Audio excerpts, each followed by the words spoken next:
किसी का भी माइंड रीड करना चाहते हो आप तो इन 3 चीजों को डीप लेवल पे समझो तो be a great mind reader. First one, learn the art to see the alignment between a person, body and speaking. जैसे मान लीजिए मुझे कोई काम करना है तो 3 तरीके से समझो। पहला, मैं कर रहा हूं और मैं कर लूंगा, प्लीज स्ट्रेस मत डालो, बट मैं इसको कंप्लीट कर लूंगा। ये एक तरीका है जिसमें बोलना चाह रहा हूं बट मैं अपने बॉडी लैंग्वेज में थोड़ा कॉन्ट्रैक्ट कर रहा हूं, टॉर्सो पीछे जा रही है। लेकिन सेकंड तरीका देखो, मैं इसको कर लूंगा, इतना टफ नहीं है, मुश्किल है बट मैं करूंगा जरूर। यहां पर मेरी वॉइस लो है लेकिन एक्शन में स्पीकिंग और बॉडी का अलाइनमेंट है, मतलब करने वाली चीजें पॉजिटिविटी दिखा रही है। सिमिलरली थर्ड देखिए, मैं इसको करके रहने वाला हूं, कोई नहीं रोक सकता है, मैं ये करूंगा। मैं जानता हूं रास्ते मुश्किल है बट होगा जरूर। यहां पर एग्रेसिव बॉडी लैंग्वेज है बट ये भी दिखा रहा है कि बॉडी और करने का एक्शन अलाइन कर रहा है। तो सेकंड और थर्ड पार्ट में आपने देखा कि आपकी पिच कम हो सकती है, आपका एग्रेशन कभी कभी हाई हो सकता है, लेकिन अगर बॉडी और स्पीकिंग मैच नहीं कर रही है ना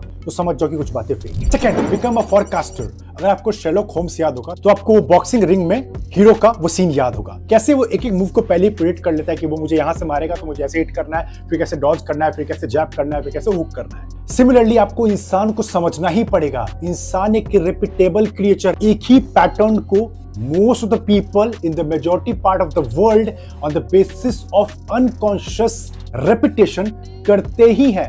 तो एक बार आपको समझ में आ गया by reading high quality books, by understanding people, तो आप देखोगे कितना इजी है किसी इंसान के माइंड को पढ़ना, क्योंकि वो उसी चीज को रिपीट करने वाला है या करने वाली है। And third one, learn the art to see the pupil area of the eye. Pupil एक ब्लैक डॉट होता है आइरिस के सेंटर में, जो कि ज्यादा खुल जाता है अगर हमें कोई इंफॉर्मेशन ज्यादा चाहिए। फॉर एग्जांपल, आप माउंटेन देखने गए, आप चाहते हो उस वादी को एंजॉय करना, तो आपका आंख कैसे हो जाएगा, वाह, पूरी इंफॉर्मेशन आनी चाहिए। बट कोई ऐसी चीज है जिसको हम अवॉइड करना चाहते हैं, जो छी, तुम लोग आंखें बंद कर लेते हैं, प्यूपिल को कॉन्ट्रैक्ट कर लेते हो और ये बोलते हैं कि हमें ज्यादा इंफॉर्मेशन नहीं चाहिए। सिमिलरली अगर कोई झूठ बोल रहा है तो वो अपने आई को कॉन्ट्रैक्ट करेगा ताकि उसे ज्यादा आई कांटेक्ट ना करना पड़े, वो ज्यादा कहानियां बना सके, ज्यादा बच सके। और इसीलिए कहते भी हैं आई कांटेक्टिंग की मास्टरी को सीखिए। तो फॉलो या सब्सक्राइब कर लीजिए, ऐसे प्रैक्टिकल कंटेंट आते रहते हैं।